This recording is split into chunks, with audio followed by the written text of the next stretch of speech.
What's going on, Dragon Ballers? Welcome back to another video. This one's a little bit different. Normally, after a big weekend of events, I go over the top cut breakdown, talk about all the different decks, talk about their positioning in the format. But this time, it's a little bit different. I'm joined here by Danny.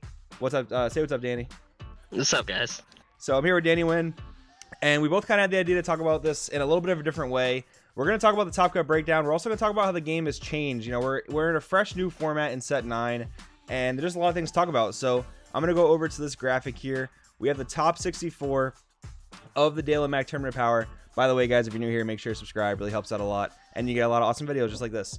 So, all right, we have the top 64 breakdown for the Daily Mac Tournament Power. Now, off the first glance, what I notice, Surge Piccolo, Surge Goku, two highly dominant decks from last format. Now, we'll talk about these two before we get into anything else in here. But basically, last format, in set 8 format or expansion format, whatever you want to call it, Surge Piccolo and Surge Goku were the two most dominant decks, but Surge Piccolo has kind of evolved to where now there's like 4 different variants you can see at any given moment. You can see blue-green hand control, you can see blue-green-yellow control, you can see successor Piccolo. So, Danny, just talking about the way that Piccolo has evolved from then to now, what are your thoughts on that? I think, first off, it's just that Surge Piccolo leader itself is extremely powerful. Giving you defense and offense with the hand control and the energy. As I was watching on stream, adding a blue-green energy was huge on defense. Having more energy you have to defend with is a big deal. And I think it was very hand control based last format. Now, with, of course, Tau being removed, one of the big factors. And some of these new cards that came out in set 9 made the hand control even stronger in a way. Yeah, I mean, there is a lot of hand control in there. You know, there's the Gohan Goku arrival, there's the different successor cards you can play. It's not so much hand control, but it's more like resource control. If you're playing the Super 17 9-drop successor, crit 4 of your opponent's life, swing for a 30k crit, tap 2 of their resources. It's pretty insane. Like, I don't know, do you think Piccolo is the deck to beat? Do you think it's the best deck right now? I think it just has great matchups across the board. I think people are more looking at the U7 Invoker being a big enemy. So yeah, what are your thoughts on that as well? Yeah, I think U7 Surge Goku is an interesting point. It's kind of jumping ahead, but we can pretty much talk about it. It was the deck that won the Tournament of Power in Vegas. So I don't know. I think it is really strong. You know, I remember Amani saying that U7 Surge Goku was a poor matchup for him, and I can definitely see that because when you battle up against 2 mid-range decks or 2 control decks, which Piccolo and Goku kind of are, I would say Goku's like strictly control, where Piccolo is a little bit of mid-range and control depending on what variant you're playing. But it seems like Surge Goku just kind of cleans up any slow mid-range control matchup. You just have like auto win cards in the deck. You have Victory Strike. You have the option to burn with Catastrophic Blow. You have the 6-drop Sun Goku Limit Surpass, which is almost like a Height of Mastery on crack. Like, you can swing that thing potentially like 4 or 5 times in a given turn, and it has Deflect on top of that. So, I mean, pretty insane. I think it does clean up all the slow matchups. But I think Surge Goku, or U7 Surge Goku, I should say, because I don't want to mess it up with the red-yellow Surge Goku. U7 Invoker Goku, I think, has a very big weakness to aggro, and you're looking at really strong aggro decks this format with Reboot Gohan, Black Buu. So I think Surge Goku has, or U7 Invoker Goku, has a big weakness to aggro that OG Surge Goku and Piccolo don't have. So, I mean, do you see that same thing? Because I think that weakness to aggro is what might be holding U7 Invoker back from being the best deck. What do you think about that? Yeah, for sure. I think, like I was saying with Piccolo, that energy, like, let's talk about Surge Goku as well. Both their surge effects are so strong at like protecting you from the aggros. Yeah, just great, amazing defensive abilities, and you know, you're never just straight up dead. You know, there's a lot of leaders, especially in the past, that we saw that you're just straight up dead if your deck's too slow. But these leaders, regardless of what your 50 cards is, the leader can do so much to keep you safe.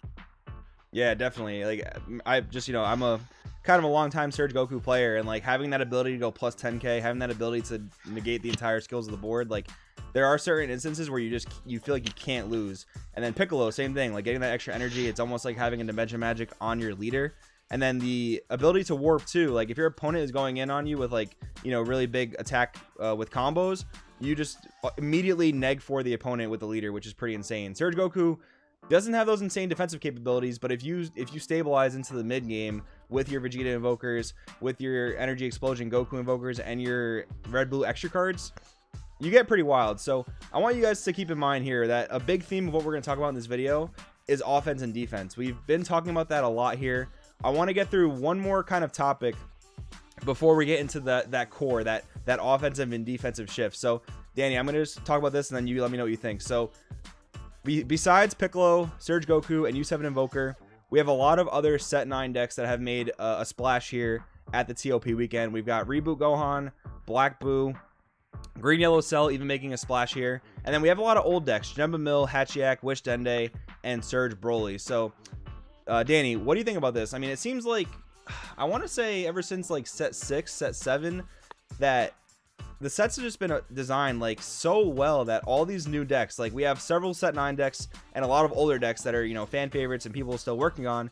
It seems like they all mesh so well. Like, do you think power creep is out of control? Do you think it's being handled pretty well? What do you think about the way that all these decks mesh together? Yeah, I think power creep is a little intense right now. These surge effects are so ridiculously powerful. Like, these leader effects are just far and above some like our older leaders. These surge effects just feel so, you can only use them twice a game, but they feel like game changing every time you activate them. Obviously, Janemba Mill will always be good. Just having, I talk about it all the time, inevitability is really powerful. Yep. Yeah, absolutely. I mean, that was one of the most powerful things with Shenron Gogeta. And that brings up a really good point. So yeah, only being able to use your surge ability twice for a really game-changing effect, that is the way to balance it. But that's basically the new way offense and defense has been, I guess you can say, revamped in this game. And I think that kind of segues us nicely into the next thing I wanted to talk about.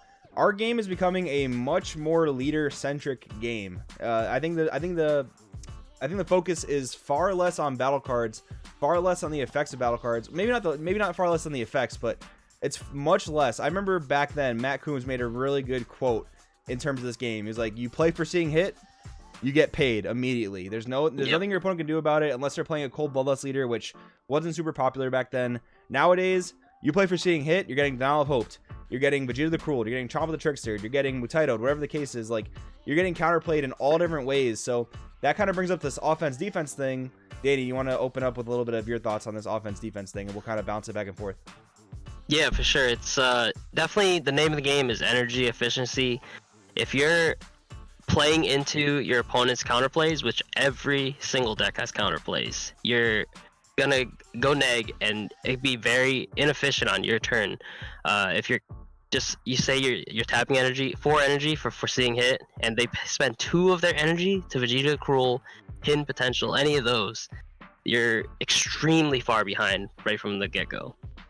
So now let me ask you this. So I think a common question someone might have is, well, okay, I'm playing against Piccolo, I have 4 energy available, and they have, 2 or 3 energy available, and I want to play, I don't know, my burst text on Gohan, my foreseeing hit, whatever the example is, and you're saying you want to play around Vegeta the Cruel.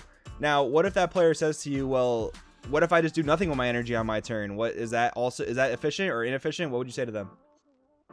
I think back then, that was weird to see, right? Seeing someone pass with a lot of energy, because usually you wanted to be proactive back then, like you said, play for seeing hit, get paid, and that's just not how you can play now.